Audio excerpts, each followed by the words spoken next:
Hola, buenas tardes. ¿Me escuchan? Buenas tardes, sí, señor. Perfecto. Tengo dificultades con la cámara del portátil.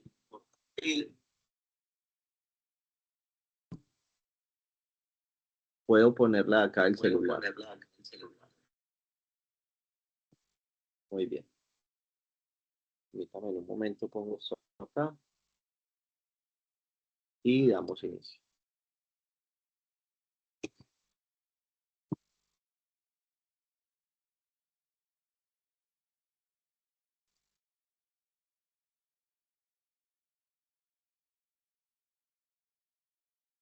Bien, nuevamente buenas tardes. Espero se encuentren supremamente bien. Mi nombre es Juan David Caro Castañeda. Yo soy el encargado de esta competencia transversal de ejercer derechos fundamentales en el trabajo. Eh, Vamos a estar durante toda esta semana por el mismo enlace.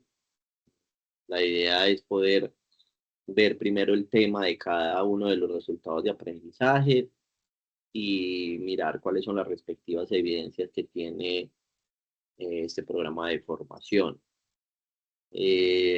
Todas las sesiones van a quedar grabadas, van a quedar en el lugar correspondiente de sesiones en línea, en la plataforma. Eh, y bueno, se va a contar pues con un seguimiento esta semana para que lo tengan pues presente, pregunten, salgamos de dudas de todas las evidencias que tenemos como en la guía de aprendizaje. Mm, Quiero por favor que me confirmen si, espérenme un momento, voy a transmitir aquí las diapositivas para que me confirmen si las veo.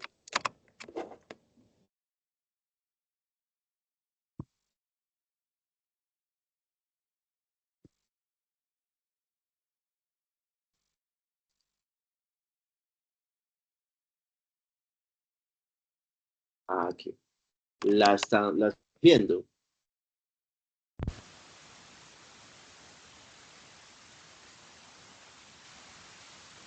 Sí, profe, la estoy viendo.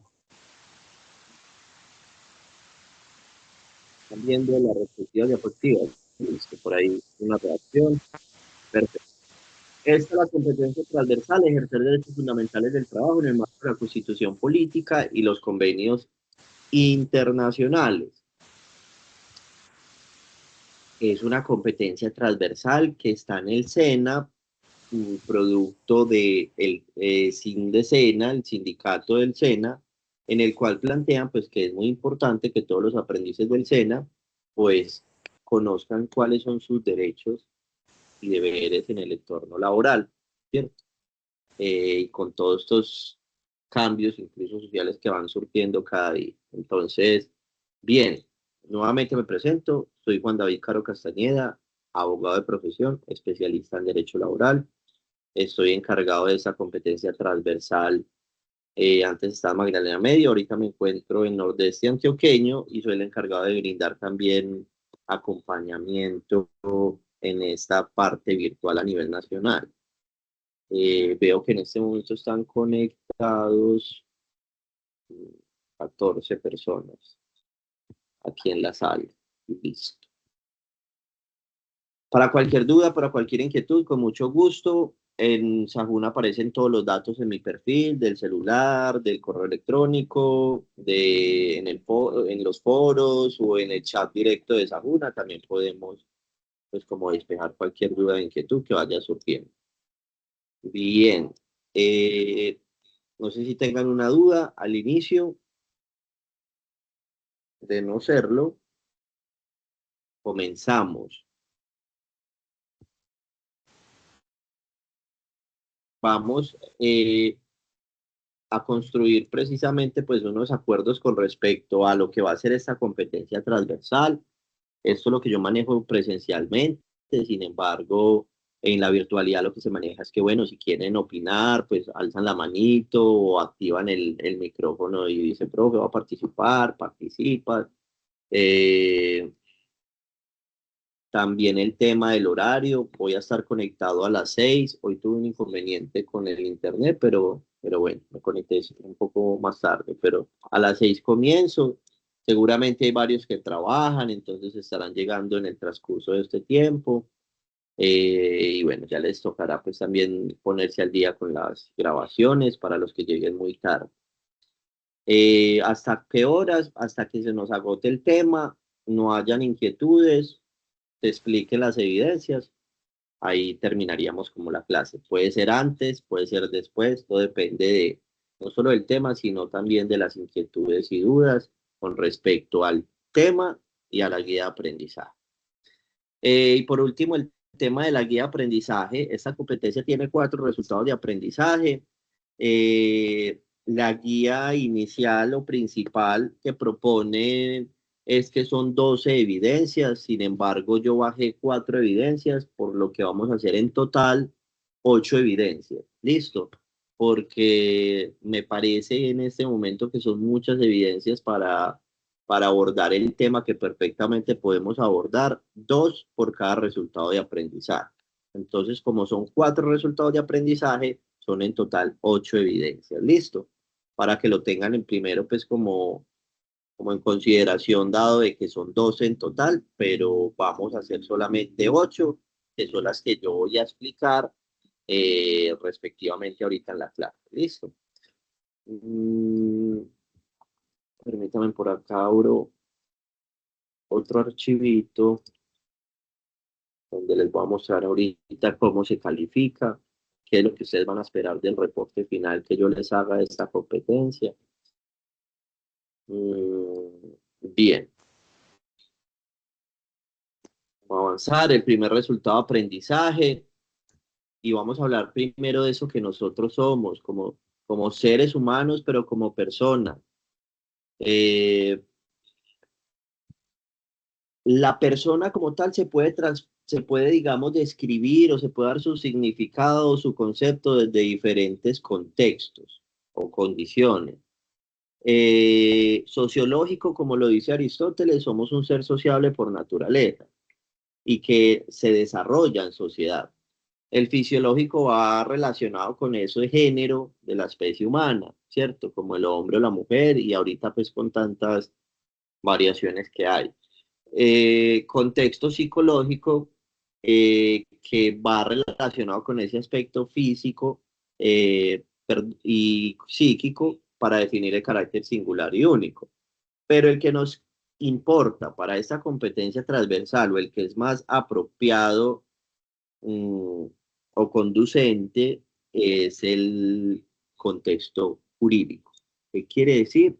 Que somos sujetos o personas que somos sujetos de derechos y obligaciones, capaz de contraer obligaciones y de tener derechos, ¿cierto? Ese es el contexto jurídico. Y existen en Colombia 2 tipos de personas. Tenemos una persona natural, ¿cierto? Que somos todos y todas sin ninguna distinción de raza, credo, ideología política, cualquier tipo de extirpe o condición, ¿cierto? Todos somos personas naturales. Pero yo les hago una pregunta, ¿desde qué momento creen ustedes que somos personas naturales?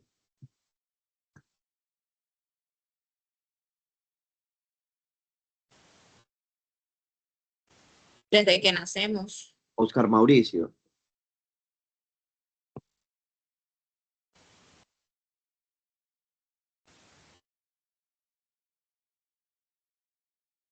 Sí, Oscar.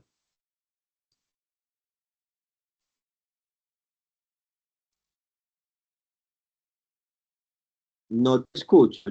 Eso,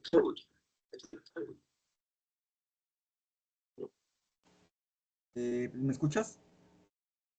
ahora sí, ahora sí. Pues yo creo que desde que cumplimos la mayoría de edad y adquirimos la cédula de ciudadanía, porque pues ya yo creo que desde los 18 años ya somos personas, digamos, en capacidad de adquirir una responsabilidad ante pues la sociedad, no sé.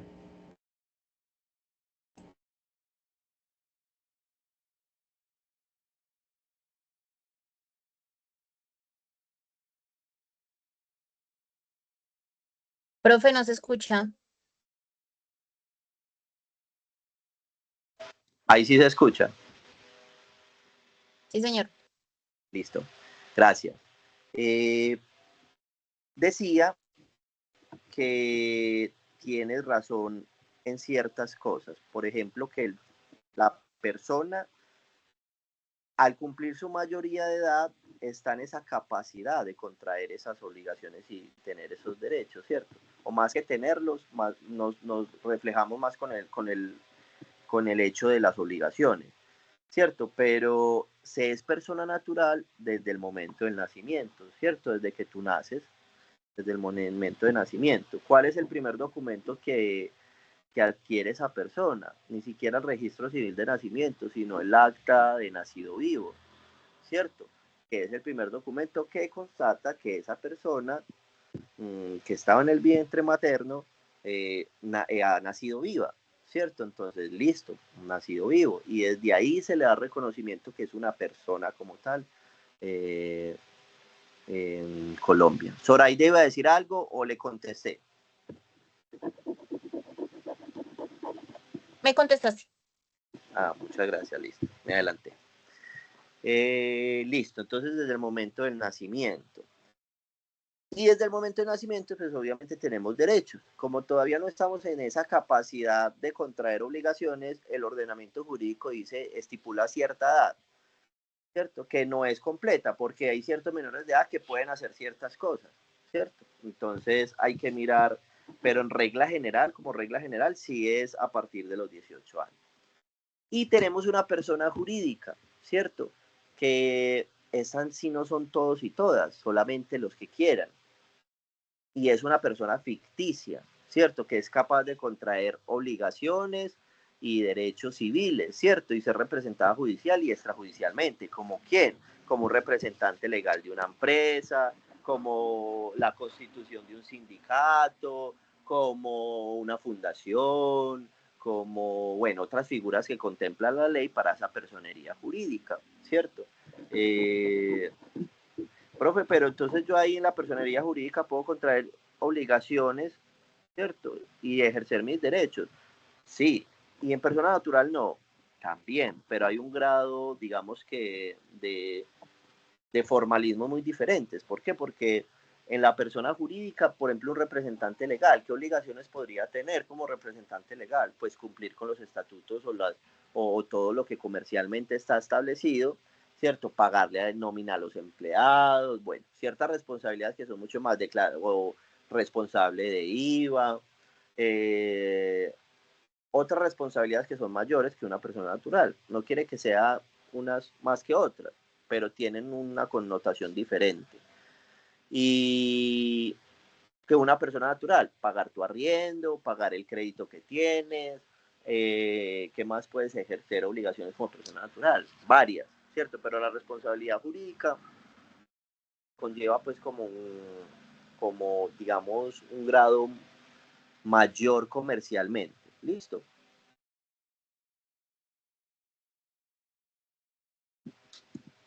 Y como personas tenemos unos atributos de la personalidad, ¿cierto? Que nos definen como persona, no sé si lo alcanzaron a ver, pero entonces aquí yo veo en el chat, veo por ejemplo a Andrea, Ángel, Angie, Berlis, Camilo, Daniel, Diana, Ezequiel, Ismaelina, Karen, Lady, Oscar, Zoraida, Wilson, Giselle. Eso es el nombre, primer atributo de la personalidad, que no lo podemos cambiar una sola vez. En consonancia a ese derecho fundamental del libre desarrollo de la personalidad. Está Mario y terminó llamándose María, ¿cierto? ¿Tiene ese derecho? Sí, lo tiene. ¿Puede hacerlo muchas veces? No, solamente una vez. Listo, cambiarse, por ejemplo, el nombre. Segundo atributo de la personalidad. Hablábamos ahorita de algo. ¿Cuál es ese atributo que tenemos personas que, por ejemplo, a mí me permite estar aquí hablando delante de ustedes, que intente que me entiendan? ¿Cuál es ese atributo que hace que usted sepa leer un documento y firmarlo? Que lo permita cocinar, caminar, pintar. ¿Cuál creen que sea?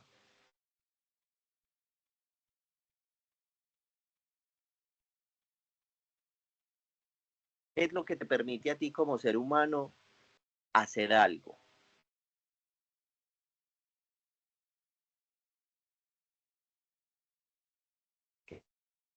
Ah, ¿cuál creen? Aquí no estamos como literal pueden adivinar. Es como la capacidad que tiene cada uno. Muy bien, Berlis, le pegaste de una, por supuesto, capacidad. Otro atributo de la persona, esa capacidad, que hay unas personas que tienen una condición de discapacidad, ¿cierto? Que así es como deberíamos referirnos a ellos, persona en condición de discapacidad.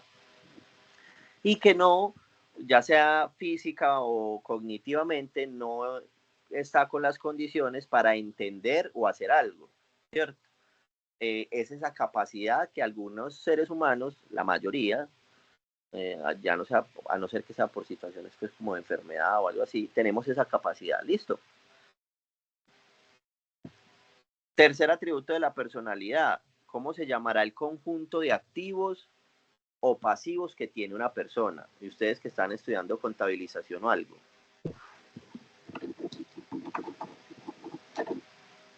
Conjunto de activos o pasivos de una persona, lo que define lo que tiene.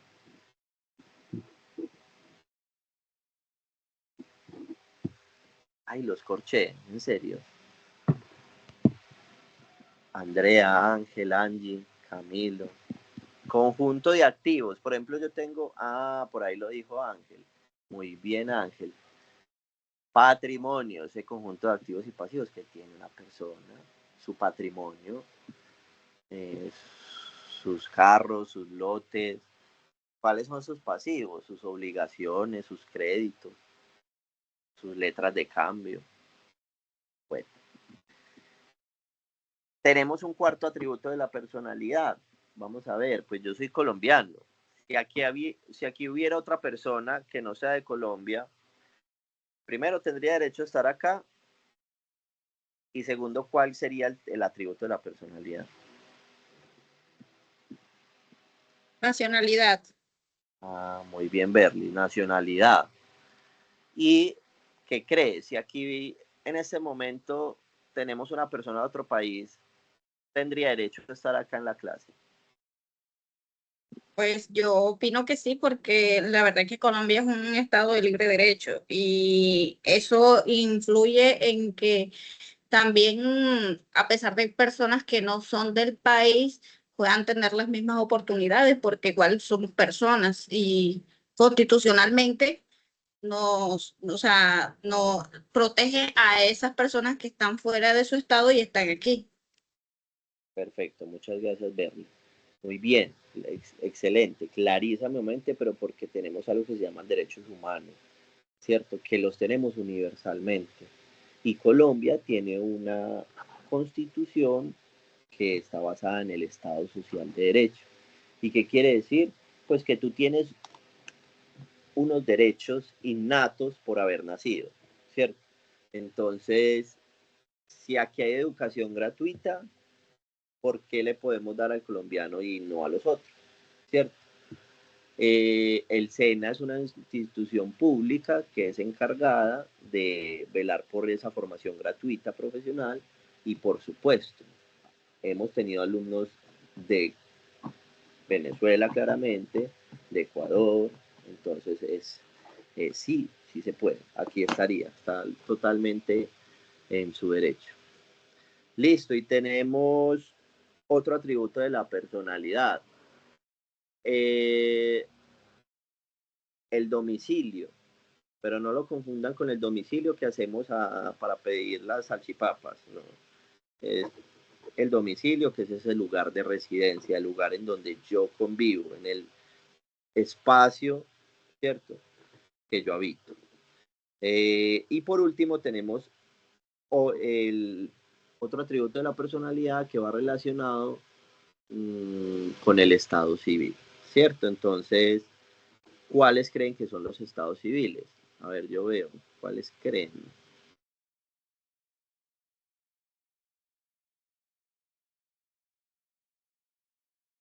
Y me preguntan, ¿cuál es su estado civil? La forma en la que nos relacionamos familiarmente o personalmente.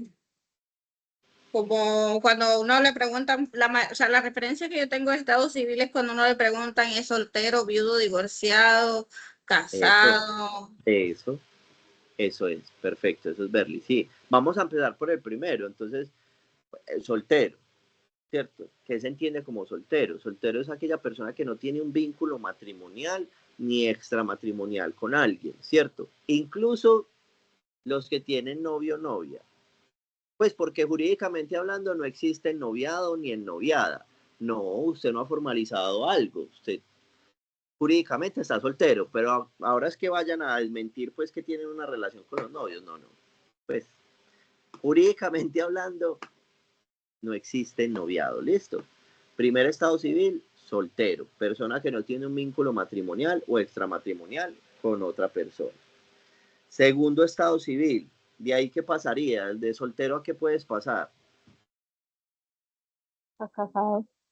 Estado en unión libre que ahora mismo legalmente ya se considera como un vínculo jurídico después de 2 años, creo que es así. Muy bien, Berlis. Correcto, otra vez le pegaste. ¿Por qué? Porque en la unión libre, o lo que se le conoce como compañero permanente, de lo que surge una sociedad patrimonial, se adquieren ciertos derechos a partir de un tiempo que tiene que ser de convivencia permanente, ininterrumpida, mínimo como 2 años, ¿cierto? 2 años que tú estés conviviendo con una persona, puedes declarar que hubo o que hay una unión marital. De hecho, ¿se adquieren derechos y obligaciones? Sí, por supuesto que sí. Entonces usted dice, ay, yo me voy a ir a vivir con alguien, pero no sabe que sobre el tiempo eso conlleva una responsabilidad, ¿cierto? Para tenerlo pues como presente. ¿Será que yo puedo tener una unión libre antes? Es que yo no sé, yo estoy tan enamorado o ella está tan enamorado que me está pidiendo que tengamos una unión libre de una, que no nos casemos, pero que nos declaremos en unión libre. Y es posible, es que eso es un acto voluntario. Si las dos partes están de acuerdo, pues van a notaría antes que pasen los 2 años, sino que de una vez, venga, tengamos una unión libre. Es posible. No tan frecuente, pero es posible, porque lo más normal afuera en el contexto de la sociedad es que se van a vivir y que se van a vivir inclusive que no saben las responsabilidades que conlleva tener una unión libre, ¿cierto? Sobre el tiempo. Entonces es importante pues como tener en cuenta ese tema de la unión libre. Se puede declarar antes de los 2 años perfectamente. ¿Cuál es el siguiente estado civil después de la unión libre o los que quieren dar otro paso diferente?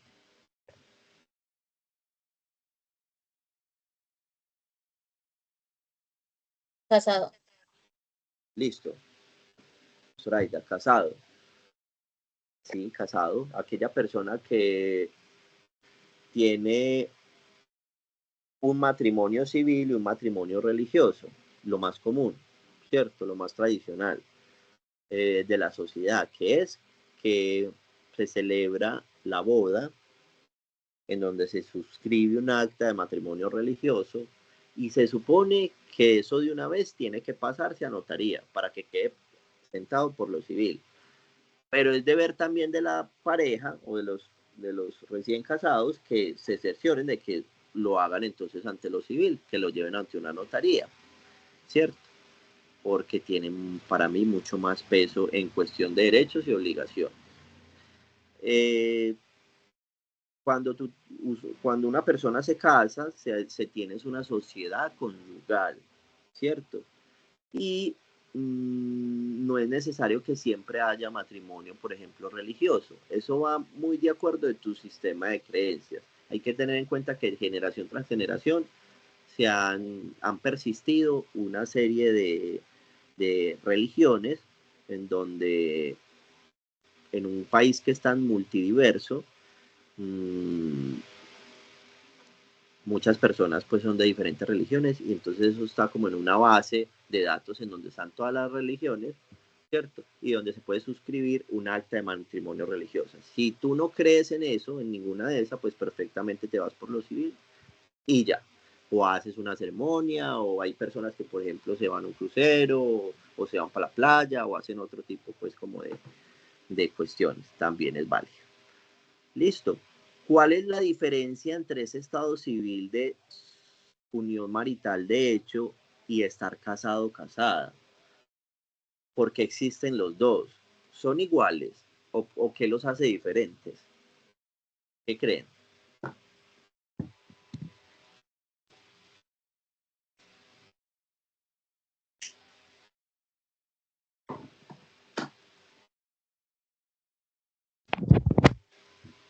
Hola. Disculpe, doctor, ¿me puede repetir la pregunta? Bueno, por aquí veo, ya te la repito, pero aquí Ángel de Jesús dijo un vínculo contractual. Preguntaba que cuál es la diferencia entre esa unión marital de hecho, o estar casado o casada, o por qué existen los dos, o en qué se diferencian, ¿cierto? Entonces Ángel me dijo que el vínculo contractual, lo que pasa es que una de las diferencias podría ser la formalización. ¿Por qué? Porque mira que cuando tú te casas normalmente cuando ya lo tienes claro que te vas a casar, pues vas a lo civil y vas a la notaría y te casas y listo, pero quedas sentado sobre un documento. En cambio, cuando te vas a vivir con una persona, todavía no hay nada. Entonces la gente se va a vivir y todavía no hay nada, no hay un documento. Tienes que esperar los 2 años. Y después de los 2 años, si ya no quieren vivir juntos, toca declarar que hubo antes una unión marital de hecho, ¿cierto? Una unión marital de hecho. Diana está escribiendo, creo. Bueno, y entonces una de esas diferencias podría ser la forma en cómo se celebra, ¿cierto? En cómo uno tiene más formalidad. No quiere decir que en la unión libre yo no lo pueda dejar declarado, sí, pero lo más común afuera es que se van a vivir primero, antes de dejar algo sentado por escrito. Otra diferencia es con respecto al patrimonio. Ojo con eso, porque el patrimonio juega un aspecto diferente ahí. ¿Qué dice Berlis? Instructor, o sea, de lo que usted está comentando sobre el matrimonio, es incluso si hay separación de cuerpos, el vínculo legal, si no se corta, pueden pasar 20 años que sigue ejerciendo el mismo valor. Porque en caso tal, por lo menos yo tengo un tío que él tiene como 25 años de separado de la esposa, pero él no se quiere divorciar porque él quiere que la pensión de él, cuando él fallezca, le quede a su ex esposa, o sea, a la papá de sus hijos, porque él dice que quién la va a proteger a ella sino él. Y eso Obvio. que ellos no tienen ningún tipo de vínculo. Y él preguntó en la cosa de las pensiones y le dieron que sí, que si ellos seguían casados, no importaba si había separación de cuerpos, ellos seguían Exacto. siendo un matrimonio. Sí, y ahí es como esa aclaración, porque mira, dicen que una causal de divorcio es la separación de cuerpos, pero es que eso hay que entrarlo a estudiar y a mirar, porque es que si hay un vínculo de hijos, si hay de por medio, digamos, una voluntariedad de la persona, o sea, del señor diciendo, no, es que yo quiero que ella siga como mi cónyuge, listo. Es que esa es como la diferencia, hay que mirar bien, es la voluntariedad de la persona, porque cuando parte de esa buena fe, es que yo quiero que ella sea, y si ella no tiene problema, pues los dos estamos de acuerdo, ¿cierto? Que estamos separados porque no funcionó nuestra convivencia, pero no quiere decir que por eso no haya un vínculo más allá, por los hijos, como tú lo mencionas, ¿cierto? Entonces, eso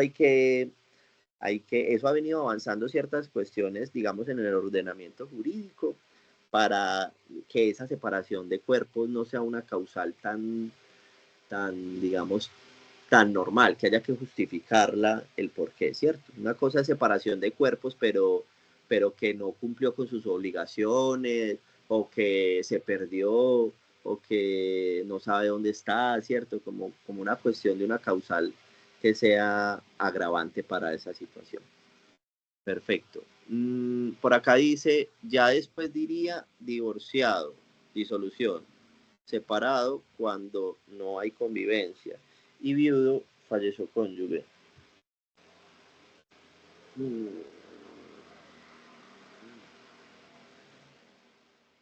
Ya después diría divorciado, disolución, separado cuando no hay convivencia, y viudo, falleció cónyuge. Sí, sí.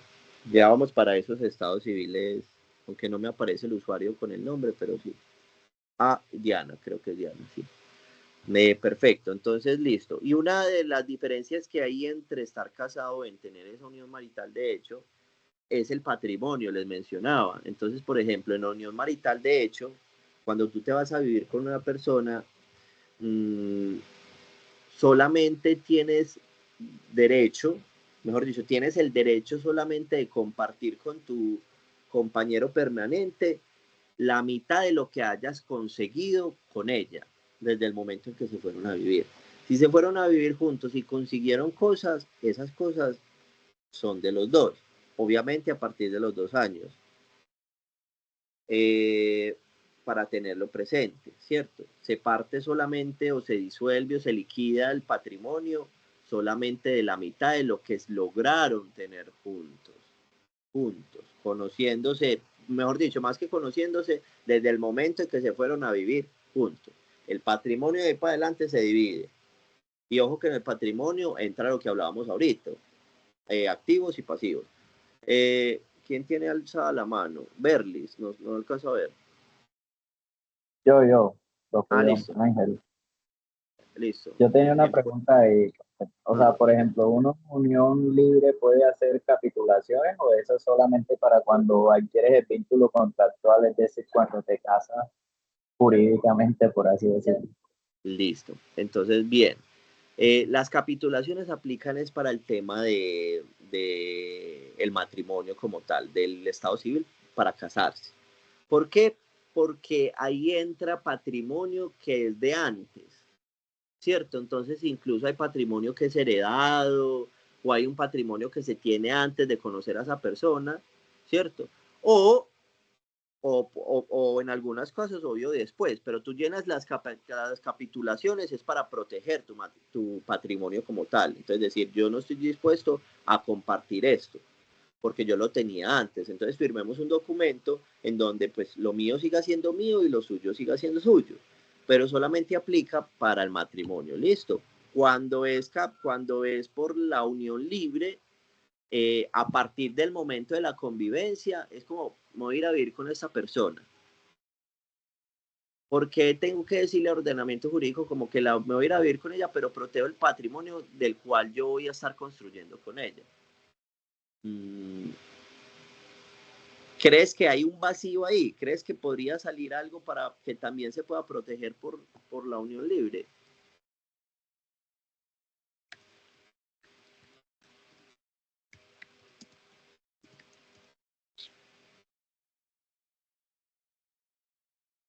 Bueno,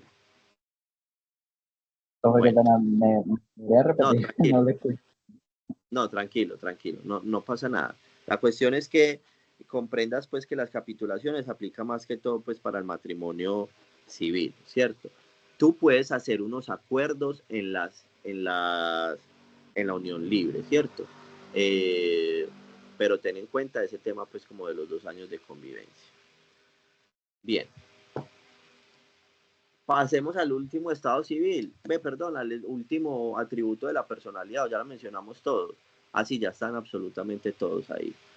Listo. Vamos a pasar acá al segundo, después de ser persona.